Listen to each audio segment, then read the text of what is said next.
We are here near embassies in New Delhi, but there are different issues that Afghan families are facing in India as well.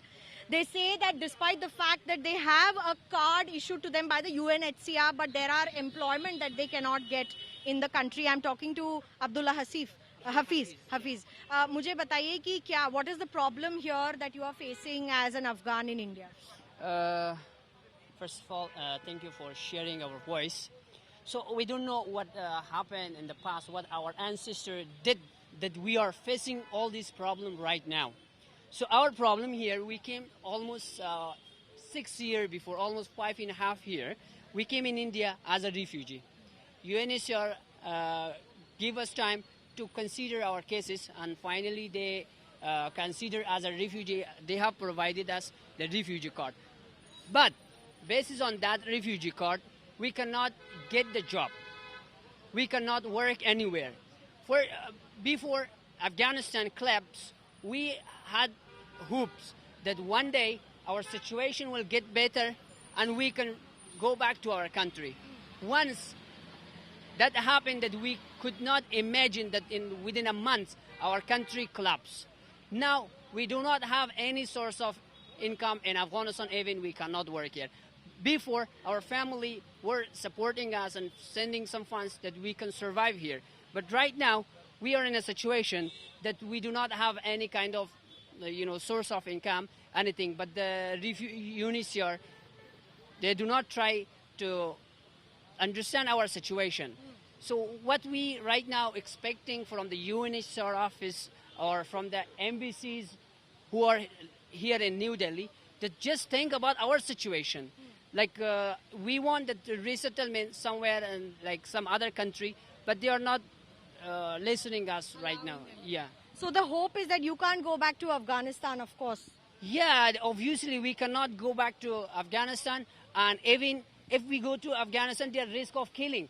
But here we are dying in hunger, so they are not source of income, and the people who lives here, all the family, they are suffering unemployment. They cannot work, and their owner of their houses, they call us pay for the payment, and they cannot afford that. So the problem is that you don't get employment because you are on a refugee visa in the country.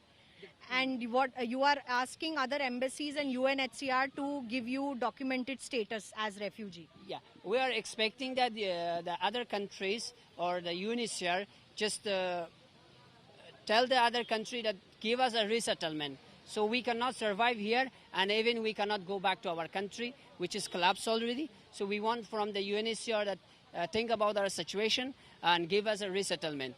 One thing. Another thing is we have students here. My brother have studied in Punjab University.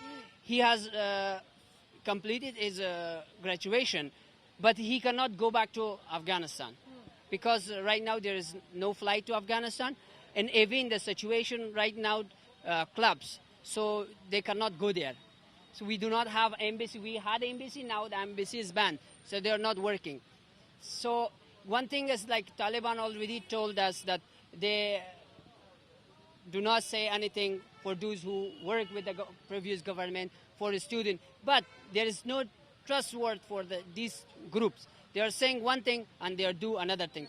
So our life is highly in risk here and even in Afghanistan. We just want the UNHCR or the German embassy, Canada embassy, or other countries to give a solution and give a resettlement, and that we can understand what is our situation. Right now we are in an unknown situation that we cannot do anything. So we are, like always, we have a, pressure, we have a problem, we have a lots of things. So these are the people who've come with you here, they are your known. Most of them are refugee, and they are students who came from Punjab. They don't know what's going on in their situation. They have studied along 3 years, 5 years. So now the situation is like they cannot go back to their country and they cannot survive here because their visa is getting expired. So if their visa expired, Indian government is also not allowing to stay here. So there was a situation where they are saying you can apply for e-visa. What do you have to say for that? for e-visa. I don't know what kind of e-visa is that, but I hear that e-visa was providing for those Afghan who just stuck in Afghanistan and they want to come India. So I just hear that they are providing e-visa for those people who are right now in Afghanistan. But this is not clear that, I don't know when it will start, but I just have this kind of knowledge that they're going to provide that, but it's not started yet. So for Afghan students who have been studying in India, employment has become an issue because here we have some students who've come from Punjab as well. And the problem is that they need employment. They can't go back to Afghanistan. That hope is lost. But India also needs to give them some hope. And that can only come if the UNHCR gives them a designated refugee status. They have been checking up with all the embassies in Delhi, but their doors remain shut until and unless the UNHCR can step forward and provide them the status and the dignity that they need. With Ajay Thakur in New Delhi, this is Milan Sharma reporting for India Today.